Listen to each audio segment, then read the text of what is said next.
Hi everybody and welcome to Heel Heat. My name is George Coles, and on this episode we're doing It Came From the Network.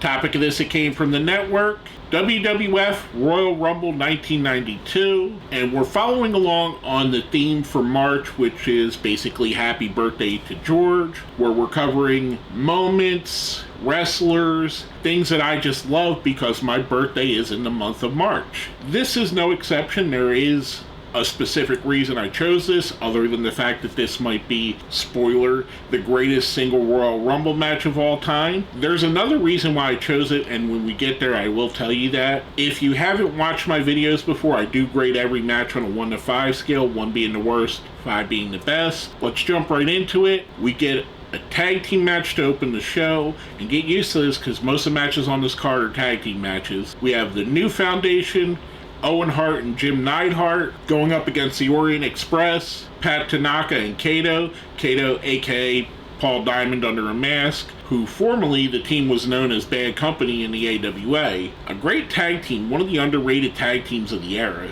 This was a really fun match, and it was given a good amount of time. I think it went just around 20 minutes or so, and you got to see a lot of the style of wrestling that would become more prevalent in the next few years. Even Neidhart, who isn't really looked at as a guy that has great matches, really stepped it up here, and he always did have really good matches. Part of the problem with it is he's always been paired with somebody that's just one of the best wrestlers in the world, either Bret or Owen Hart here, and even later on when he would get paired with the British Bulldog, there was always somebody just a bit better than Neidhart. But Neidhart's good here too. And like I said with the Orient Express, they're just a severely underrated team. They were very good together. This was a very fun match.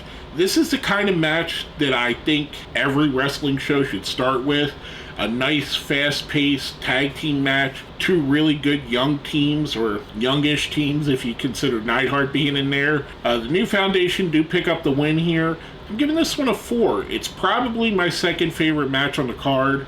I really enjoyed this, especially going back because it's one that I kind of remembered happening, but didn't really remember if it was good or not. And watching it, I was pleasantly surprised that it was a really good match. After that, we get a replay of some highlights from the Mountie beating Bret the Hitman Hart at a house show, which was kind of cool. This is kind of the era where they would do that every now and again, just to show you that stuff would happen at house shows, and he beat him for the Intercontinental Championship, forgot to mention that. From that, we go right into an interview with the Mountie and Jimmy Hart. They're talking about the match for the night, which would be the Mountie versus Roddy Piper for the Intercontinental Championship, and how it's kind of unfair that just a few days ago he won that title and now he has to fight Piper for it. That leads us right into an interview with Piper, and this is the reason why I chose this. Piper, if you haven't heard me say this on my videos before, Roddy Piper and David Schultz are two of the first reasons why I started watching wrestling kind of religiously.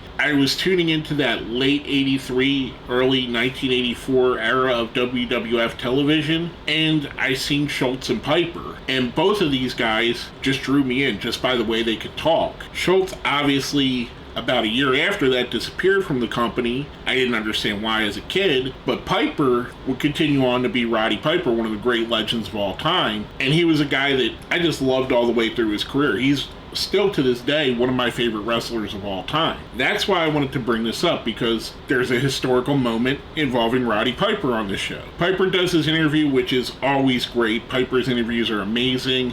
Unfortunately, when you go back with 2024 eyes, which is what I'm watching it now, some of the stuff he says doesn't hold up all the time. Some of it is questionable, at the very least, but it's very much a product of the time, and I don't think that he meant it. If he would have known it would be looked at offensively later on, I don't think he would have phrased some stuff the way he did then, but I digress. That all leads us right into the match, which is Roddy Piper versus the Mountie for the Intercontinental Championship. And you could probably guess by the spoiler and what I just explained there what's going to happen in this match. This is the shortest match on the card, which when you see some of the other matches I was a little bit surprised by. But I kind of understand with the time they had to allot for the actual Royal Rumble why we would have a shorter match here. Obviously, Roddy Piper does pick up the win here, winning his biggest accolade in the WWF, becoming the Intercontinental Champion. I remember as a kid watching this and Piper having the opportunity not only to win the Intercontinental title, but he would be in the Royal Rumble later, who the winner of that match would become the world champion, and Piper had a real shot of being a dual champion, and being so excited about that because it hadn't happened at that point, and Piper could have been the first guy to do it. That doesn't happen, spoiler for the Royal Rumble, which you probably already know who wins this Royal Rumble. Everybody knows mostly who won this Royal Rumble. I thought this was a good match. I think the brevity of it kind of hindered it a bit. I'm going to give it a 3. I thought it was good. More for the moment is why I wanted to watch this back, but I did enjoy it. I thought it was fun. After that, we get an interview with Lord Alfred Hayes and Hulk Hogan, which it's a Hulk Hogan promo. They're all basically the same. You know what you're getting. They're really good. I mean, Hogan's a great talker. There's a reason why he's a big star. He just never really was my cup of tea, especially during this time. I did come around to him during the NWO run. I thought there was some greatness in that run. But during this time, wasn't really a Hogan fan, even though most other people were. That's followed up with an interview with Mean Gene and the Bushwhackers, and they have Jameson with them. Which, if you remember at the time, Jameson was kind of a Jerry Lewis type character, nerdy guy. I don't know. I'm guessing it's what Vince McMahon thinks most wrestling fans look like in his head, and that would be Jameson. Jameson had formed an alliance with the Bushwhackers, which leads us right into the next match, which is the Bushwhackers going up against the Beverly Brothers, Bo and Blake. Much like I said with the beginning match, where Tanaka and Diamond had previously been bad company in the AWA, the Beverly Brothers were previously Mike Enos and Wayne Bloom, the Destruction Company in the AWA, and another great tag team in that company. Beverly Brothers were good too. I think the style of team they were presented in a way that didn't quite match with what was coming up next in that era, in the New Generation era, which is kind of a precursor to that. The New Generation is coming right around the corner. This is towards the end of the Hulk Hogan, Hulkamania era of WWF. I think the way they were presented hurt them here. This was not a great match. And I'm not one of those people that just dislikes Bushwhacker matches just because it's the fun thing to do. I look at it objectively, and unfortunately this match wasn't good. It was clunky, it was slow-paced, it was methodic. I wish they would have shaved some time off of this match and gave it to Piper and the Mountie, but this was here. I mean, you can't deny how over the Bushwhackers were. This is probably my least favorite match of the night. The Beverly Brothers pick up the win. Afterwards, the Bushwhackers get some revenge when they get comeuppance on the Beverly Brothers, chase them out, and they get the Genius, who was the Beverly Brothers manager. They bring him in the ring and hold him there for Jameson basically to kick him in the shin, which, again, just silly. I think a lot of the reason I disliked this was the Jameson aspect, and no knock on the guy personally, but it just didn't work for me. I'm going to give this one a 2. I didn't think it was good at all. Next up, we have another great promo segment with the Legion of Doom, the Road Warriors, which, again, obviously, it's the Road Warriors. You know what their promos sound like. They're always going to be great. That leads us into them defending the WWF Tag Team Championship against the Natural Disasters, which I've said it a couple times on here, another underrated team. I think people are starting to really come around on the Natural Disasters and Earthquake, and I think his Dark Side of the Ring that just aired, I think earlier this week or last week when I recorded this video, is going to help that as well, looking back at Earthquake and how good he really was. And Typhoon too, the Shockmaster, Fred Ottman, whatever you want to call him, he was actually really good as well. But Earthquake, to me, he was always one of the best stars of that generation. I really enjoyed the Earthquake, and I enjoyed his work. He really worked for me as a heel. I thought he was a great heel. He had a great size, a great presence with him. This was just a really fun match. The Legion of Doom, the guys that are known to beat everybody up, against these two behemoths, these two giants and the Natural Disasters. This was a really fun match. The Natural Disasters win by a countout, thus getting the win, but not winning the tag championships. Thought it was fun. I thought it was good. I'm going to give this a 3. Next up, we have a couple different promos. We start off with one with Roddy Piper, obviously talking about winning the Intercontinental Championship and possibly winning the World Championship. Then we get an interview with a freshly heel-turned Shawn Michaels.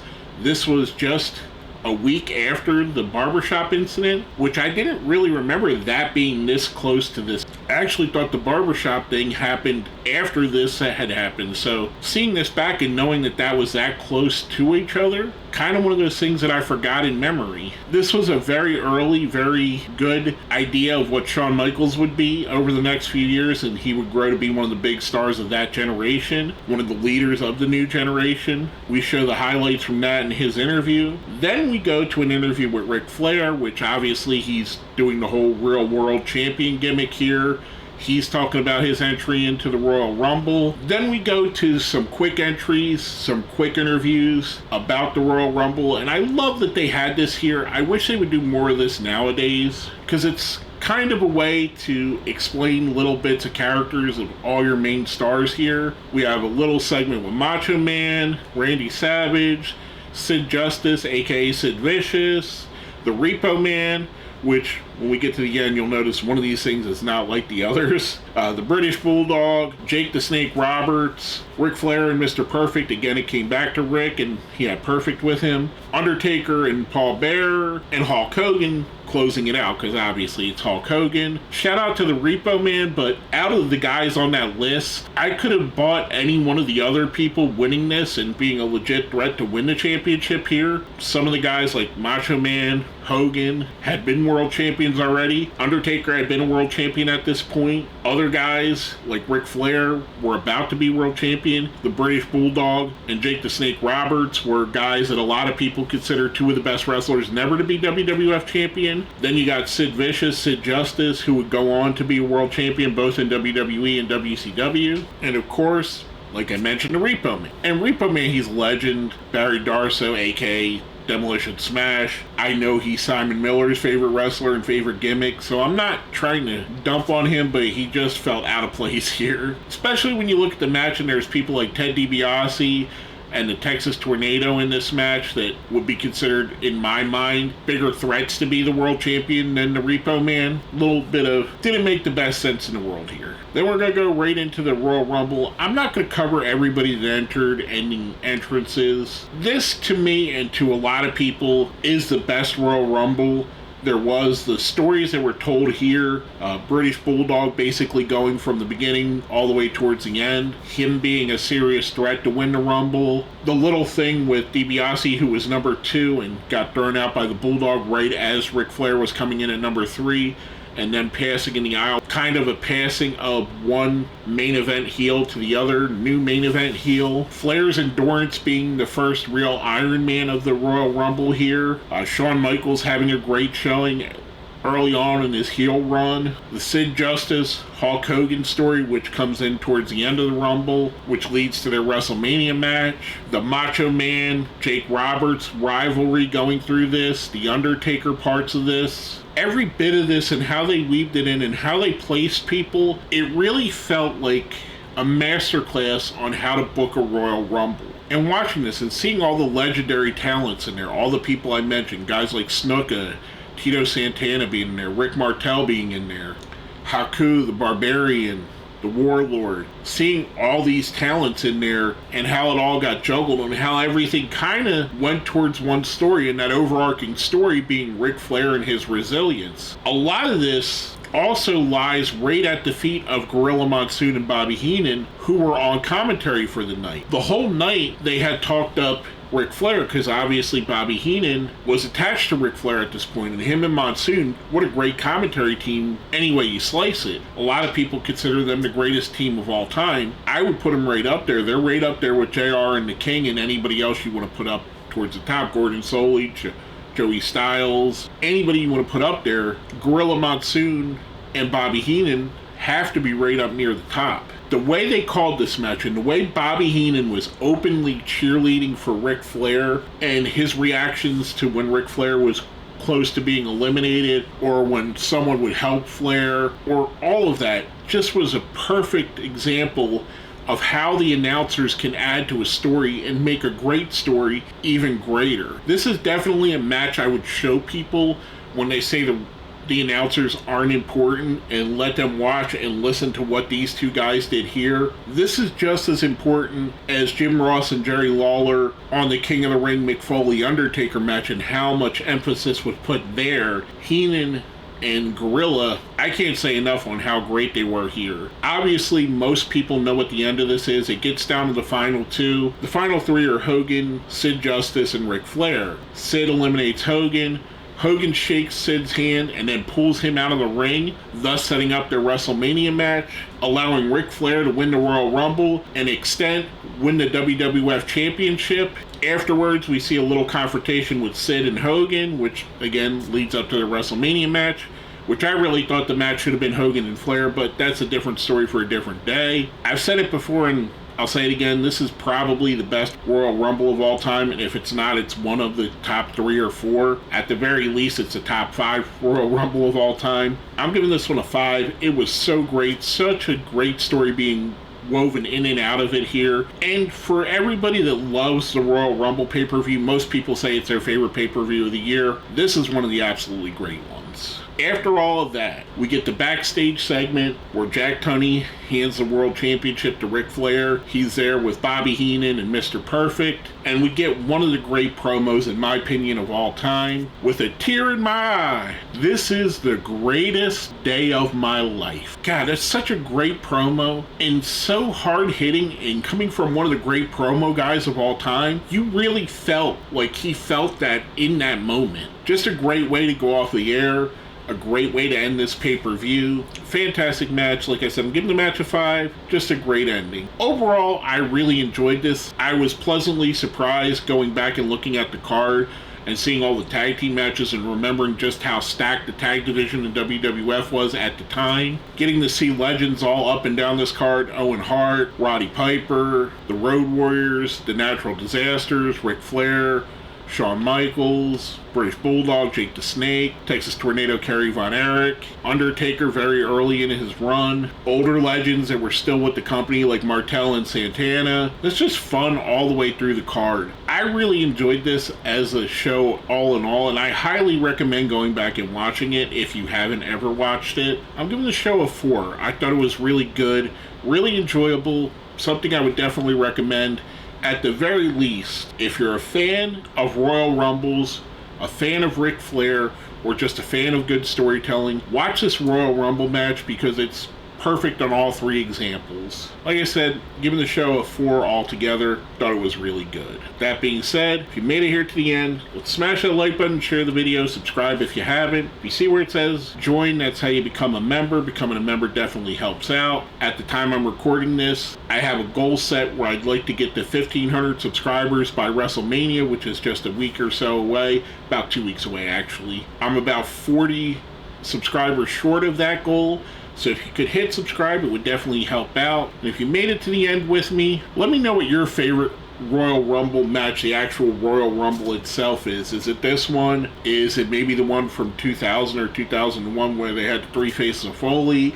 Is it one of the newer ones? The new ones have been really good, especially the women's ones over the last 2 years or so. Let me know what your favorite Royal Rumble match is. Put it down here in the comments. With all that being said, my name is George Coles, and you've been watching It Came From the Network.